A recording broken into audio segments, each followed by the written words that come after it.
सोनम के घर फूलमती नाम की एक नौकरानी काम करती थी। उसके नैन नक्श बहुत सुंदर थे, बस रंग से वो काली थी। एक दिन, सोनम दीदी, आप कितनी सुंदर है और इतनी गोरी भी। काश मैं आपके जैसी गोरी होती। अरे लेकिन देख ना, कितनी मोटी हूँ मैं। मुझे तो पड़ोस की रानी अच्छी लगती है। देखने में गोरी, नैन नक्श अच्छे और दुबली भी कितनी सुंदर लगती है। फूलमती के मन में सोनम की बात घर कर जाती है। वो सोचती है कि उसे नहीं पता था कि सोनम को भी अपने से शिकायत होगी। अरे फूलमती, ये क्या किया? सब्जी में इतना तेल। वैसे भी मैं इतनी मोटी हूँ, ये खाना खाकर तो कभी जिंदगी में पतली नहीं हो पाऊंगी। अरे दीदी, मैं तो आपकी जैसी होती तो कोई शिकायत ही ना थी। गोरी गोरी। अरे गोरी ही तो हूँ, खुद को तो देख। तेरे नैन नक्श, तेरा पतला शरीर। फूलमती, कोई भी खुश नहीं है इस दुनिया में अपने रंग रूप को लेकर। किसी का कुछ न कुछ छूटा ही हुआ है। हाँ दीदी, लेकिन काली तो काली ही होती है ना। अरे शायद तू नहीं समझेगी। काश मैं भी रानी की तरह होती। अच्छा चल, आज रानी खाने पर आ रही है तो कुछ अच्छा बना लेना। तभी वहां रानी आ जाती है। रानी दुबली पतली गोरे रंग की महिला होती है। दोनों सहेलियां बैठकर गप्पे मार रही होती है कि वहां फूलमती खाना लेकर आती है। अरे रानी दीदी, आप कितनी सुंदर है। काश मैं आप ही की तरह होती तो कितना अच्छा होता। शुक्रिया फूलमती, लेकिन तुम्हारे नैन नक्श तो बड़े ही तीखे हैं। हाँ दीदी, लेकिन हूँ तो काली ही ना। वैसे तो मैं भी वो सामने वाली वंदना को देखकर सोचती हूँ कि काश मैं उसके जैसी होती। है दीदी, आप भी अपने से खुश नहीं? ना ना, मैं तो बहुत खुश हूँ। बस जरा लंबाई, काश मेरी लंबाई वंदना जैसी होती तो कमाल हो जाता। फूलमती उन लोगों को खाना देकर वहां से चली जाती है। वो सोचने लगती है, अरे ये क्या? मैं तो सोच रही थी कि सोनम दीदी सबसे सुंदर है, लेकिन लगता है सोनम दीदी कुछ नहीं। अब तो मुझे वंदना से मिलना पड़ेगा। देखो तो सही कि वो क्या चीज है। एक दिन मौका देखकर फूलमती वंदना के घर जाती है और उसके दरवाजे की बेल बजाती है। हाँ बोलो, क्या काम है? मैं ना एक काम वाली हूँ और घरों में काम करती हूँ। क्या आपको किसी नौकरानी की जरूरत है? हाँ हाँ, जरूरत तो है, लेकिन सिर्फ झाड़ू के लिए।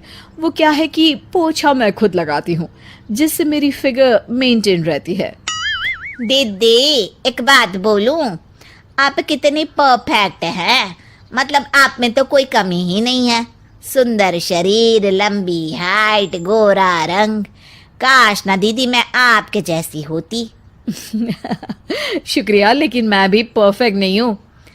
ओह, ये क्या दीदी, आप क्या बोल रही हैं? ऊपर वाले ने तो आप में कोई कमी रखी ही नहीं है। अरे तू उस दीपिका को जानती हो ना? कैसी बात कर रही हो दीदी? वो कहानी हर घर की हीरोइन ना? हाँ हाँ वही।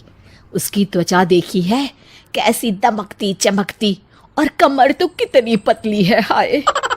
पर दीदी, वो तो हीरोइन है, हीरोइन।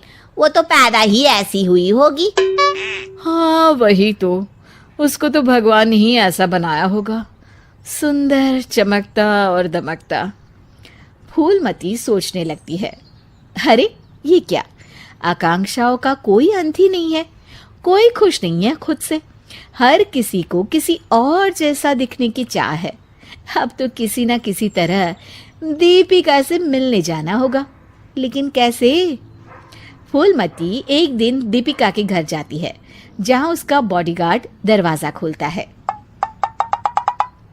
कौन हो तुम और यहाँ क्यों आई हो? मैं ना मैडम से मिलने आई हूँ, कोई बात करनी थी। अरे चलो चलो यहाँ से, ये कोई धर्मशाला नहीं है जो बात करने के लिए आ गई मैडम से। तभी वहां दीपिका आ जाती है। अरे भैया आने दो, फैन होगी मेरी।